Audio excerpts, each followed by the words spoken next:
അസ്സലാമു അലൈക്കും വറഹ്മത്തുള്ളാഹി തആല വബറകാതുഹു.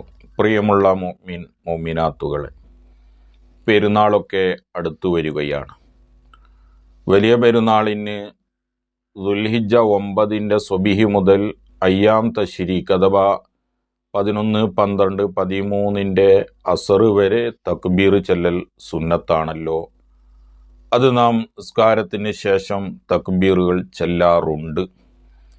പക്ഷേ ചില സ്ഥലങ്ങളിൽ മാറ്റം വന്നതിൻ്റെ അടിസ്ഥാനത്തിൽ, അഥവാ ചില സ്ഥലങ്ങളിൽ നിസ്കാരത്തിൻ്റെ ശേഷം ഉടനെ ചെല്ലും, ചില സ്ഥലങ്ങളിൽ ചില പള്ളികളിൽ ഇമാമുകൾ ദിക്റും ദുആവും കഴിഞ്ഞതിന് ശേഷം ചെല്ലുന്നതും ഉണ്ടായേക്കാം. അതിങ്ങനെ കണ്ടു മനസ്സിലാക്കിയതിൻ്റെ അടിസ്ഥാനത്തിൽ അവിടെയുള്ള ഉസ്താദുമാരോട് ചോദ്യം ചെയ്യുന്ന ഒരു അവസ്ഥയാണ് കണ്ടുകൊണ്ടിരിക്കുന്നത്. ആ പള്ളിയിൽ അങ്ങനെയാണല്ലോ, ഈ പള്ളിയിൽ ഇങ്ങനെയാണല്ലോ എന്നൊക്കെ ചോദ്യം ചെയ്യുന്നത് കണ്ടുകൊണ്ടിരിക്കുന്നു. തക്ബീർ 2 വിധമുണ്ട്: മുഖയ്യദായ തക്ബീർ, മുർസലായ തക്ബീർ. ഇൻഷാ അല്ലാഹ് അത് പിന്നീട് ഞാൻ വിശദീകരിക്കാം. അപ്പോൾ മുഖയ്യദായ തക്ബീർ എന്ന് പറഞ്ഞാൽ അറഫ ദിവസം ദുൽഹിജ്ജ 9 സുബിഹ് മുതൽ അയ്യാം തശ്രീഖിൻ്റെ അഥവാ 11, 12, 13 ദിവസങ്ങളിൽ അവസാന ദിവസം അസർ നിസ്കാരം വരെയാണ് മുഖയ്യദായ തക്ബീറിൻ്റെ സമയം.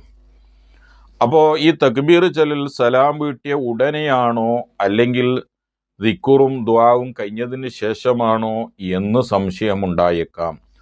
മുഖയ്യദായ തക്ബീർ സലാം വീട്ടിയ ഉടനെയാണ്, അഥവാ സലാം വീട്ടിയ ഉടനെ നമ്മുടെ പള്ളികളിൽ സാധാരണ നടക്കുന്ന തക്ബീർ, അതിൻ്റെ പേരാണ് മുഖയ്യദായ തക്ബീർ, സലാം വീട്ടിയ ഉടനെയും.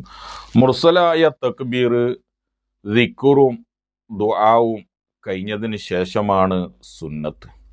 അപ്പോൾ നമ്മൾ സാധാരണ നമ്മുടെ പള്ളികളിൽ സലാം വീട്ടിയ ഉടനെ ചെല്ലുന്നതിനും വിരോധമില്ല. ഇനി ദിക്റും ദുആവും കഴിഞ്ഞതിന് ശേഷം ഏതെങ്കിലും ഒരു പള്ളിയിൽ തക്ബീർ ചൊല്ലുന്നുണ്ട്, അത് തെറ്റ് എന്ന് പറയേണ്ടതും ഇല്ല. സാധാരണ കണ്ടുവരുന്നതും സാധാരണ മുഖയ്യദായ തക്ബീറാണ് നാം ചെല്ലാറുള്ളത്, അഥവാ സലാം വീട്ടിയ ഉടനെ. ആ തക്ബീറുകൾ ഓരോ നിസ്കാരത്തിൻ്റെ ശേഷവും ചെല്ലൽ സുന്നത്താണ്. അല്ലാഹു സുബ്ഹാനഹു വ തആല വലിയ പെരുന്നാളൊക്കെ അവൻ പൊരുത്തപ്പെട്ടതായ നിലക്ക് ആഘോഷിക്കാൻ നമുക്കൊക്കെ അല്ലാഹു തൗഫീഖ് നൽകി അനുഗ്രഹിക്കുമാറാവട്ടെ.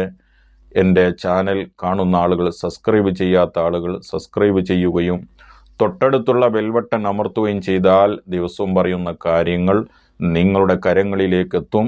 നിങ്ങൾ മറ്റുള്ള ജനങ്ങളിലേക്കും എത്തിക്കുക, നന്മ പ്രവർത്തിക്കുക, നന്മ പ്രാവർത്തികമാക്കുക, നന്മ പ്രചരിപ്പിക്കുക. അള്ളാഹു അതിന് അനുഗ്രഹിക്കുമാറാവട്ടെ. ആമീൻ. അസ്സലാമു അലൈക്കും വറഹ്മത്തുള്ളാഹി വബറകാതുഹു.